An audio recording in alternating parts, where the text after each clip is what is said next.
Alors bonjour, c'est Fred, tipster du site gagnerfuté.com. Donc dans cette vidéo, je vais vous proposer deux pronostics pour la Ligue Europa pour jeudi. Avant toute chose, nous allons voir les résultats d'hier et puis l'actualité pour aujourd'hui. Hier, bon, c'est assez terne, hein, c'est encore moyen, mais très vite, hein, un petit débrief très vite. Bon, le Bayern, je vous avais proposé plus 3,5 buts. Effectivement, je vous avais dit que le Lokomotiv Moscou est bien avancé dans son championnat et qu'ils étaient très certainement très affûtés. Je les sentais capables peut-être de marquer un but, mais bon, on sait très bien comment se comporte le Bayern. Et ben là, ils ont été un peu secoués. Hein, je pense que le Bayern a été un peu surpris. Bon, voilà, 2-1, il nous manque un but, donc un pari perdant. Shakhtar Donetsk, c'était un pari sécurisé. L'Inter a fait une très mauvaise opération. Maintenant, ils me font peur. Comme l'année dernière, je pense qu'ils vont me décevoir. Et bon, c'était un pari sécurisé, donc c'est remboursé. Atalanta-Ajax, ben là, je vous avais dit pas de match nul, parce que je voyais un match très offensif, donc ça allait basculer d'un côté comme de l'autre. Et je vous avais proposé Atalanta. Bon, malheureusement, quand même un match spectaculaire. Ils étaient menés 2-0 hein, à Atalanta. Vraiment un très bon jeu côté Ajax, il n'y a rien à dire. Mais l'Atalanta a le mental hein, pour revenir, ce qui est un très bon signe. Le problème, c'est qu'il nous manque un but hein, pour avoir un pari gagnant. Pour ce qui est de l'Atlético de Madrid, de Salzbourg, alors avec Salzbourg, il y a toujours plus ou moins de buts, mais l'Atlético de Madrid que je vous avais, donc c'est un pari gagnant. Je ne voyais pas ce scénario, hein, 3-2. Vous connaissez très bien le jeu de l'Atlético de Madrid. Hein. Donc bon, bah on va pas faire la fine gueule. Donc une très belle aussi opération, donc un pari gagnant sécurisé sur Mönchengladbach Real de Madrid. Je vous avais dit, hein, bon là c'est un match nul. Bon, il n'était pas joué sec, il était sécurisé avec les deux équipes marques, donc les deux paris sont gagnants. Mais c'est le cumul, hein, c'est le choix 1 remboursé sur choix 2. Je vais vous montrer ça. Donc voilà, hein, donc c'est gagnant. Bon, de ce qui est de la bankroll publique, hein, voilà, on reste un petit peu dans des travers. Donc bon, c'est une gestion long terme, hein, c'est ce que je vous dis. Bon là, je reste sur 2 victoires en espérant que ça se passe bien pour aujourd'hui. Je vais revenir après. Ah non, j'ai fait une erreur. Hein, pour ce qui est de, c'est vrai que j'avais été gourmand, c'était le BTS. J'avais pas couvert, oui, j'ai fait une erreur, désolé, hein. Le pari est perdant, Shakhtar Donetsk, et même pas remboursé, pardon, parce qu'en fait le pari, le second choix était les deux équipes marques, hein. Désolé pour moi, autant pour moi. Donc il n'y a que 2 paris hein, gagnants. Donc ben le Real ben, a eu le mental pour revenir, je voyais pas tout à fait ce scénario-là. Je savais très bien, hein, je vous dis, si vous n'avez pas le temps et que vous voulez suivre une équipe, moi ça fait plus de 4 ans hein, que Mönchengladbach, voilà, c'est une valeur sûre, citadelle imprenable à domicile, et puis ils se sont beaucoup améliorés puisque avant ils perdaient l'essentiel de leurs points à l'extérieur, mais ils se sont aussi beaucoup améliorés à l'extérieur. L'équipe est pratiquement prête pour un top 3, hein. C'est pas une petite équipe, et ce qu'il y a de bien avec le Mönchengladbach, c'est qu'en fait il va faire certainement un bon 4e, 6e en championnat, et les cotes vont être soutenues. Donc c'est très intéressant de suivre cette équipe-là. Je vous en ai déjà parlé, hein, je vous surine un petit peu avec cette équipe, mais vraiment c'est une équipe à suivre. Le FC Porto, Olympiakos, donc là c'était pas que je ne voyais pas Porto gagner, mais c'était un problème de cote. Bon bah ils ont gagné. Liverpool, attention, hein, 2-0, mais ça a frisé aussi la correctionnelle, hein. C'est poussif en championnat, c'est poussif en Ligue des Champions, ils me font aussi très peur. Marseille, Manchester City, bon bah Marseille, je pensais, même j'ai essoufflé à l'oreille de certains en commentaire, certains supporters apparemment de l'OM, que Marseille était quand même capable de marquer un but, la cote était pas trop mal à 1,60. Bon, bah, ils n'ont pas été capables, hein. C'est pas possible, hein. À ce niveau-là, si vous faites des offrandes, les 2 premiers buts, c'est des offrandes de Marseille, hein. Problème de positionnement, problème de défense, hein. C'est pas possible de rendre la tâche aussi facile à Manchester City, hein. À ce niveau-là, la moindre erreur se paye cash. Bon, bah, désolé pour ce coup-ci. Bon, malgré tout, je reste sur deux résultats positifs. Alors attention pour aujourd'hui, donc j'ai passé au crible dans la dernière vidéo ces matchs. Donc effectivement il y a un fait juste après la vidéo d'ailleurs, la dernière vidéo, l'information est venue encore une fois de Richard, Richard Beck. Merci à lui, tout de suite il m'a informé que la Lazio était décimée cause de Covid, mais sur ce match-là je vous propose les deux équipes marques. Bon, j'ai trouvé Bruges moins offensif lors de leur dernier match. Là, vraisemblablement, ils n'ont pas d'autre choix. Et de toute façon, c'est un peu leur style de jeu. Jusqu'à la dernière minute, ça va jouer. Il y a de fortes probabilités quand même qu'ils gagnent ce match. Est-ce que la Lazio est capable de faire match nul? Match nul, c'est ce qu'ils peuvent aller chercher, ma langue a fourché, mais c'est plutôt est-ce qu'ils sont capables de marquer? Je le crois, parce que Bruges va devoir ouvrir. Alors par contre, ceux qui jouent au tabac, sauf que vous ne savez peut-être pas, c'est que vous pouvez vous faire rembourser votre ticket, voire, bon, ce qui serait de bonne loi, c'est que vous prenez un autre pari. Comme ça, le bureau de tabac va pas trop tiquer. D'ailleurs, c'est comme ça que beaucoup de soi-disant bons parieurs avec des centaines de milliers de tickets, s'ils sont un peu copains avec le tabac, ils peuvent très bien valider des tickets et puis les faire annuler juste derrière. Donc voilà, c'est une des astuces utilisées par les faux VIP et aux bons pronostiqueurs, des pronostiqueurs, oui. Donc voilà, vous connaissez une des astuces. Je ferai une vidéo un petit peu, mais vous vous doutez un peu, je pense que on en a tellement vu dans les paris sportifs. Donc je pense que vous n'êtes pas naïf entre un petit coup de pain de broche et tout ça. Et donc aussi attention pour Séville, Rennes, voilà, des confirmations encore d'absence. Toujours Richard qui alerte.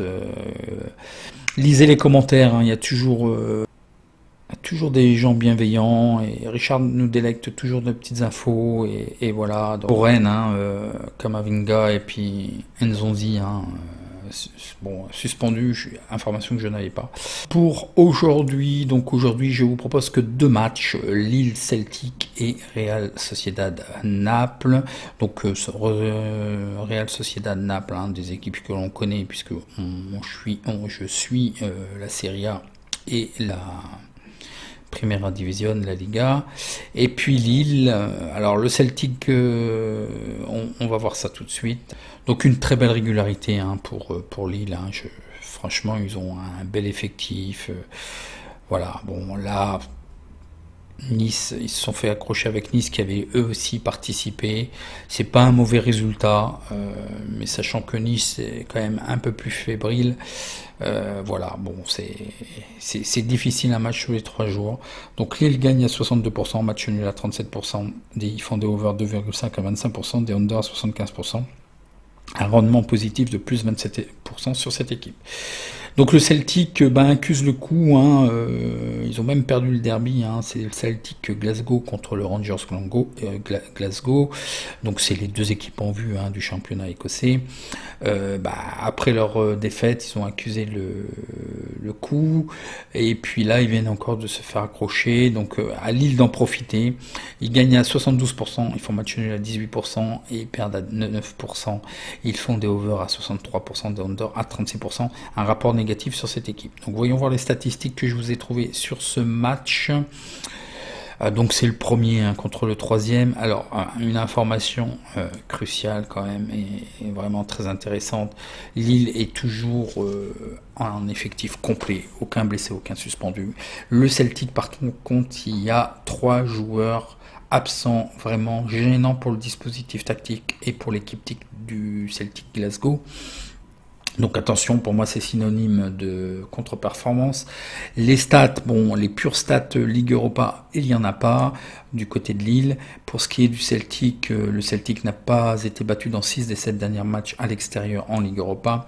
Pour le Celtic, ils ont subi 3 défaites par 2 buts et plus lors des 6 derniers matchs de Ligue Europa. Dans les 4 derniers matchs à l'extérieur du Celtic en Ligue Europa, il y a eu moins 2,5 buts. buts. Probabilité que je vois sur ce match, victoire de Lille à 1-0, 55% de probabilité, match nul à 30%, la victoire extérieure à 15%. C'est assez probant au niveau du moins 2,5 buts, aussi au niveau des stats, hein, vous l'avez vu, malgré tout 75% de under, hein, sur cette équipe, 1-0, sachant qu'en plus il y a un match tous les 3 jours, Lille est capable de tenir ce score, il l'a fait aussi, hein, sur pas mal de matchs, donc voilà, c'est tout ce que je vous propose, la victoire sèche de Lille à 1,70, qui est pas mal, mais je pense qu'elle va plonger. Voyons voir maintenant le Real Sociedad de Naples, donc c'est le premier avec 3 points, et Naples est troisième avec 0 points. Donc voyons voir les statistiques que je vous ai trouvées. Avant toute chose, hein, le face-à-face. Le Real Sociedad est premier, hein, du championnat de première division. Ils font 57% de victoires, match nul à 28%, et ils perdent à 14%, des over 2,5 à 57%, des under à 42%, un rapport positif de plus 25%. Pour ce qui est de Napoli, vraiment une très très belle régularité, et je vais y revenir, mais là on est après 5 matchs, donc je vous dis souvent 5 à 6 matchs permet à l'entraîneur d'amener son équipe dans une bonne condition physique. Donc là je pense que Naples doit être très bien affûté, et en plus ils ont très bien fait. Ils gagnent à 80%, ils font match nul à 20%, ils font des over 2,5 à 60%, des under à 40%, un rendement positif à 34%. Alors, habituellement, je vous mets les coefficients et le rating. Là, je vous ai mis en fait les positions domicile extérieur.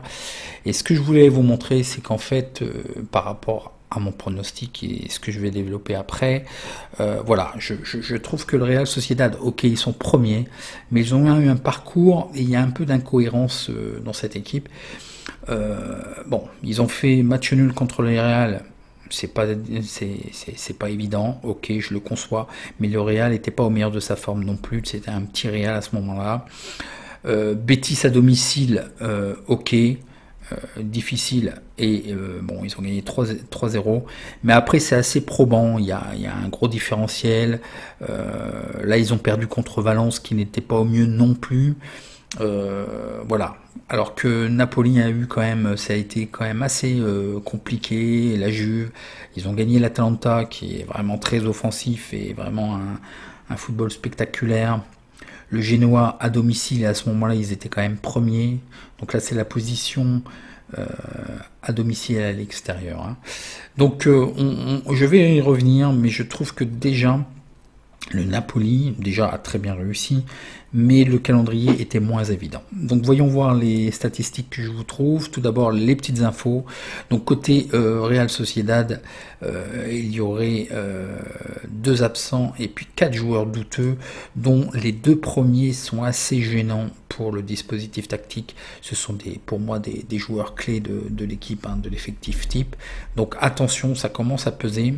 Pour du côté de Naples, il n'y a que Bakayoko qui vraisemblablement l'effectif sera au complet, mais il n'y a pas de confirmation, c'est incertain pour Bakayoko. Il est sorti blessure au genou, mais il n'y a pas de nouvelles depuis. Alors là, il n'y a aucune statistique pure Europa League sur ces équipes. Je vous donne les probabilités sur ce match: 35% de victoire pour le Real Sociedad, match nul à 39%. Et la victoire à l'extérieur à 27%. Donc les probabilités nous donnent un match nul 2-2, mais je ne vais pas suivre ce pronostic de par ce que je vous ai dit précédemment. Je vois plutôt le 2, je vais vous dire pourquoi. Le 2, donc a une cote à 2,60, hein. Il faut par contre le sécuriser quand même, une belle cote comme ça, il faut faire attention, et rembourser si match nul à 3,45. Pourquoi ? Déjà la défaite à domicile en Ligue Europa ne passe pas, évidemment, ne passe pas du tout. Ils doivent réagir. Gattuso je pense que les murs ont dû trembler, hein. Je vous ai dit tout à l'heure la préparation physique. Je pense que là Naples est vraiment bien physiquement, donc il n'y aura pas de souci à ce niveau-là. Je vous ai dit tout à l'heure, un parcours en championnat respectif a été plutôt favorable au Real Sociedad par rapport à Naples. Là, ce sont vraiment deux prétendants en fait pour ce groupe, donc c'est des confrontations directes, donc il faut faire mal à la tête. Donc Naples doit gagner. Le côté coaching, il a fait il faut regarder les matchs, il a fait du très bon coaching, Gattuso, plus là je vais vous dire il va les préparer mentalement, il n'y a pas de souci, Gattuso, et à la mi-temps s'il faut ça va trembler. Donc vraiment Gattuso va les secouer, a dû déjà bien les secouer. Il y a beaucoup d'absents côté Real Sociedad. Et bon, un petit peu d'incohérence sur le parcours du Real Sociedad. Ils gagnent lorsque c'est facile, et dès que la tâche semble un peu plus difficile, ils perdent ou ils font match nul. Donc voilà. Voilà pourquoi je vous dis match nul remboursé 6N. Donc ça nous fait quand même une cote équivalente à 1,85. Sur le 2, vous mettez 21, 22 euros. Si vous jouez au tabac, et match nul, vous mettez 9 euros et vous aurez votre pari remboursé. Alors attention pour les autres matchs, donc il y a Richard qui nous donne des bonnes informations que je n'avais pas. Alors je reste à l'écart de l'ensemble des autres matchs, mais pour ceux qui seraient intéressés pour Benfica, pour jouer Benfica, attention, il y a 6 joueurs absents à cause de Covid, donc attention à vous, ne vous faites pas piéger. Regardez en commentaire, il a mis le lien, c'est vraiment super. D'ailleurs, n'hésitez pas, je mets les alertes aussi au niveau, alors il y a toujours un tas de commentaires, je vous remercie. Abonnez-vous à la chaîne, puisqu'en fait, c'est pas pour faire plus un abonné, c'est comme ça vous serez aussi alerté. Je poste des visuels comme ça avec des alertes, aussitôt que Richard m'avait informé, ou qu'une autre personne aussi, je m'aperçois effectivement qu'il y a une information, je vais vous la communiquer. Bon, je suis toujours aussi présent au niveau alerte, ça peut être aussi intéressant, c'est Twitter. Je suis toujours aussi présent sur Twitter. Bon, j'ai très peu d'abonnés, mais c'est pas le problème. C'est que ça fonctionne très bien en fait au niveau des alertes. Dès qu'il y a quelque chose qui est posté, vous êtes alerté. Vous avez la possibilité d'être alerté aussi sur la page Facebook. Même là, je vais devoir couper en fait les discussions, parce que je sature, c'est des centaines par jour. En plus, ils sont pas sur ma page, ils sont sur mon profil qui me permet de gérer la page. Vous avez aussi sur Instagram, où je poste les alertes. Beaucoup se plaignent que je poste pas de pronostics, mais c'est essentiellement dû le niveau des commentaires est réduit. Donc ça, je l'ai fait, mais ça découpe le prono en 4 ou 5. C'est pénible, c'est illisible en fait, incompréhensible. Donc j'alerte. Alors vous êtes beaucoup à ne pas être content sur Instagram. Je mets des alertes. Bon, je vous demande pas d'être partout.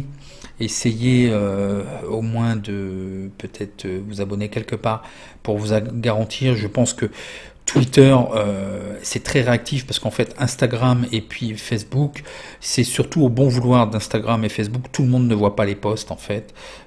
Leur algorithme choisit voilà un panel, et puis si c'est plus ou moins visuel, ils vont le proposer à d'autres. Voilà.